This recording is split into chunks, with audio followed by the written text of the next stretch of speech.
Hey and welcome or welcome back to my channel. If this is your first time here, I'm Sarah and I have two children, Sophia who is 21 months old and Amelia who is now 11 weeks old. If you haven't already guessed from the title of this video, today's video is all about formula feeding. I am a formula feeding mum. I did try breastfeeding with both girls and unfortunately I wasn't successful either time. With Sophia, my eldest, breastfeeding was the only thing I had prepared for, so when it didn't work out I was completely confused and at a loss of what to do and how to do formula. There was obviously a lot of information online, but it can be really overwhelming, and I could have just done with it being all in one place and someone just sharing their tips and what makes it easy for them in their day-to-day lives. I actually had so much anxiety around formula feeding because I was so scared of doing it wrong and causing like bacterial infections and all of these things. So I'm just going to share everything that I've learned over the past 2 years about how to formula feed and the safest way to do it and the different ways you can do it. So if that sounds like something you're interested in, then hit the subscribe button and let's just get straight into it.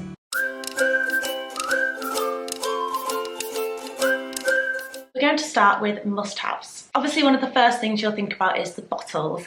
Now there are so many different bottles out there, all claiming to do different things, so many different types, and again it can be really overwhelming of where to start. Initially with Sophia we had a breastfeeding pump kit, a Tommy Tippy one, so we tried the Tommy Tippy bottle when we had to go onto formula. She didn't really like it, didn't really take to it. Now this can happen when you go from breastfeeding to formula.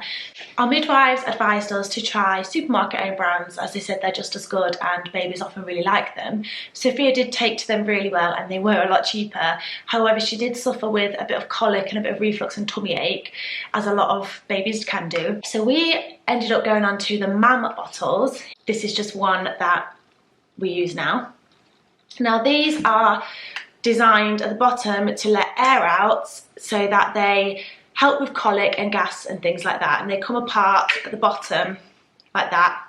It's like a little rubber bit on, and they've got little holes in, and it's just supposed to help with trapped gas and make it easier. The teat is also flat.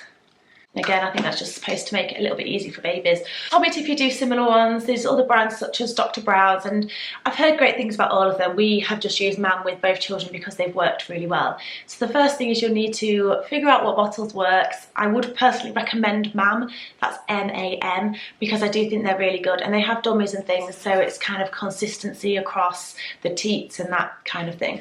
The second thing you'll obviously really need to consider is the formula that you use, and again there are so many different types out there and it can be really overwhelming with that as well. With Sophia, because we kind of went out in a hurry and Joe just went to the local shop and picked up the first kind of one he could see, and it was Aptamil. So we stuck with Aptamil for Sophia, and yeah, we just stuck with that for her first year, and then at 1 you can go on to cow's milk if you're formula feeding, full fat cow's milk. So we did that for the first year. So when we knew that with Amelia, we tried combi feeding initially, but we knew that we'd probably end up on formula based on my previous experiences, and we tried Aptamil again. That didn't actually agree with her as well, so we're now on Cowgate. It's just the first infant one. So with any brand you just want the number one, the first infant formula. It's the breast milk substitute, has everything that they need in it. As it says, it's nutritionally complete. Obviously formula has advanced so much, so it has everything that they need. Now they do also do, most brands also do these kind of ready to go ones, which can be really useful. We used a lot of these in the early days with both girls actually, and if you're out and about and you're just kind of confused about everything, grab some of these. It just makes it so much easier. I don't know how many, I think it's like 7 or 8 ounces in here, but they're ready to use. You don't just do anything, it's already mixed up, you just pop it in and off you go. With Amelia, I was so prepared this time. We did actually also take some ready-made bottles, like with actual teats, into the hospital. I don't have any of those to show you, but if I can, I'll pop a picture up on the screen. And they are literally just ready to go. So they've got the teat and everything.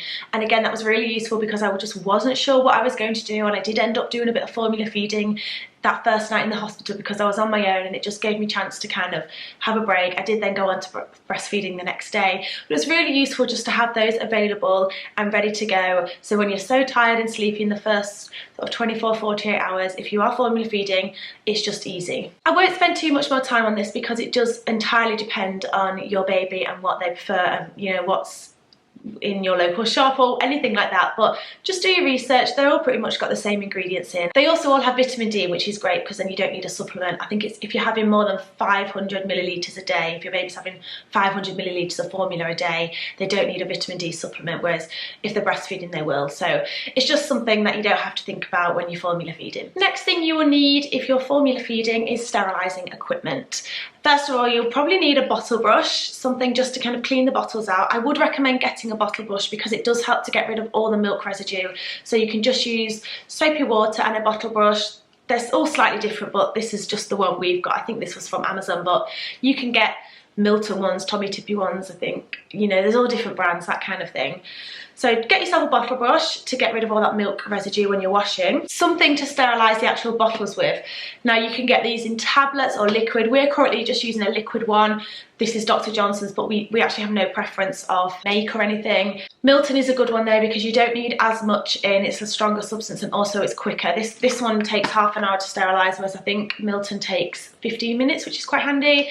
A lot of supermarkets do their own brands as well. There's all kind of ones out there. Now the good thing about the MAM bottles is that they're actually self-sterilising, so they have been really useful if we've been away or, you know, just in a bit of a quick hurry, or if you go to someone's house and you don't have a spare bottle, you can clean it out and they're actually self-sterilising, and you just pop a bit of water in, it tells you the measurements, you pop it all in the microwave, you microwave it for however long it tells you to, and it sterilises it. So that is really handy. But we actually use cold water sterilising, so we have a big Milton tub, which is really useful. We fill it with cold water, put the right amount of sterilising liquid in, and then you put the bottles in, and it's 24-hour sterilising. So once they're sterilised, that water will last for 24 hours, and then the next day you just do it again.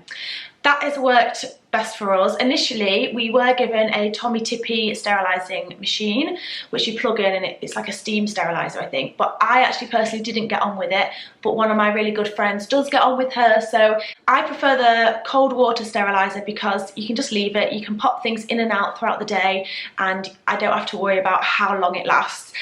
One more really useful thing in the sterilising section is a bottle drying rack.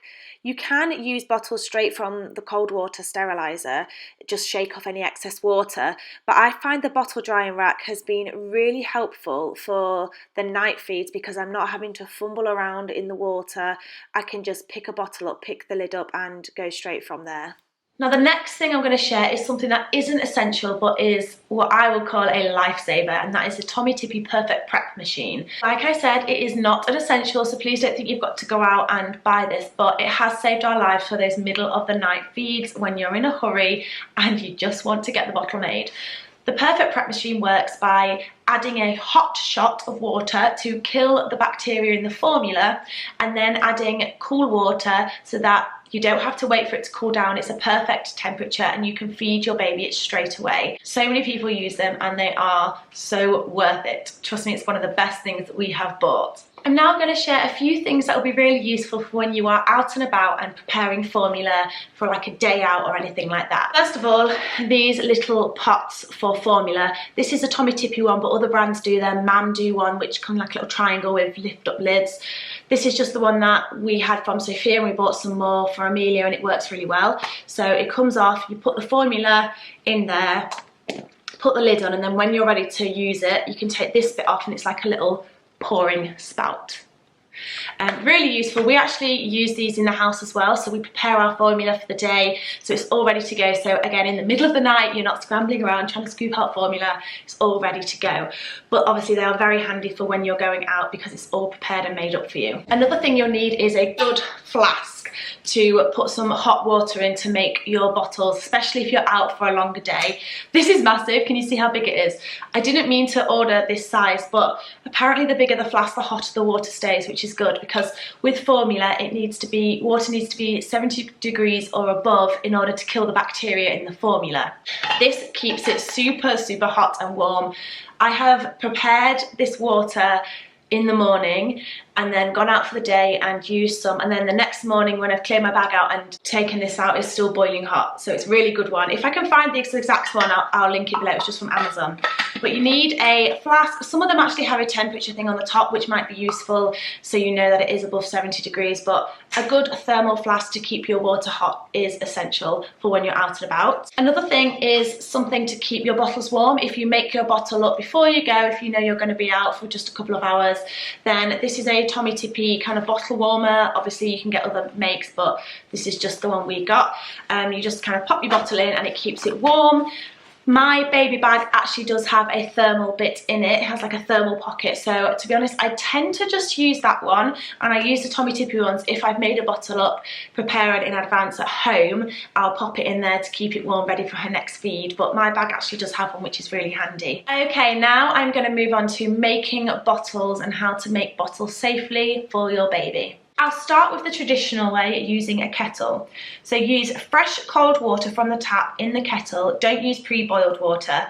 The boiled water can be used within half an hour of it being boiled. As like previously stated, it has to be 70 degrees or more to kill the bacteria. So half an hour gives you that time. Pour the water up to the ounce that you need, then put the formula in and give it a shake or a swirl. Swirling is best to avoid bubbles, but obviously you just need to make sure that all of the formula has dissolved properly. This will last for 2 hours untouched before it needs to be disposed of. So a freshly made bottle will last for 2 hours. That's something just to be aware of. So if you are going out for the day and you know your baby's going to need a bottle within the next 2 hours, you can pre-make a bottle and take it with you. Or at home, if you know they're due a feed soon, you can make it ready for that feed within 2 hours. When a baby starts to drink from the bottle, by the way, it will last an hour before the bacteria will start to form. So as soon as they've started to drink, you've kind of got an hour for them to finish that bottle before you need to get rid of it. Amelia actually does like to kind of have a bit, have a break, and then have a bit more. So I always just make a note of when we've started the bottle so that I know we're not going over the hour. The next way you can make a formula bottle is, as I said previously, with the Tommee Tippee machine, but I'll show you exactly how to do it now. With the Tommee Tippee machine, you put the formula in first, then you go through the buttons, so select how many ounces you need and just kind of keep clicking until it says, and it will release a hot shot to kill the bacteria.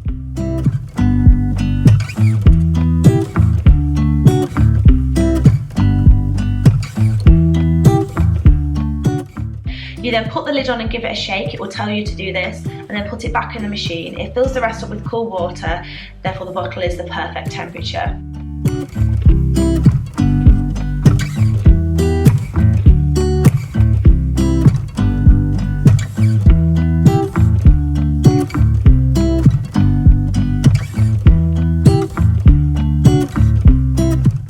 This is so handy for the instant feeds. If your baby has suddenly decided they're hungry and you've not pre-prepared a bottle, or for the middle of the night, it is, I can't tell you how much of a lifesaver it is in the middle of the night. In fact, we actually have the night mode one so that it's kind of lit up a bit so that you don't need to turn the big light on.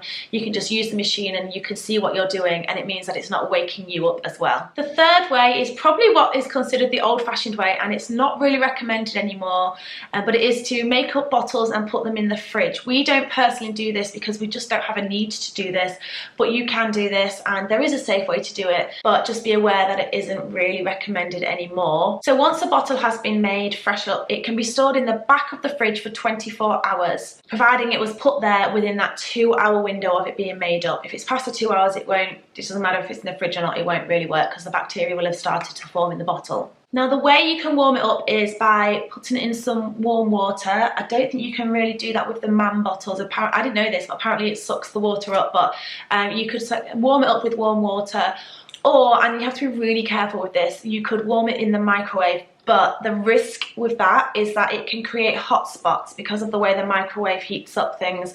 So do it in very, very short bursts, 5 seconds, 10 seconds at the absolute max, and give it a good shake in between. It will warm it up, but obviously you're going to create more air bubbles, and you do run the risk that it might be still scalding in some places. But you can do it that way.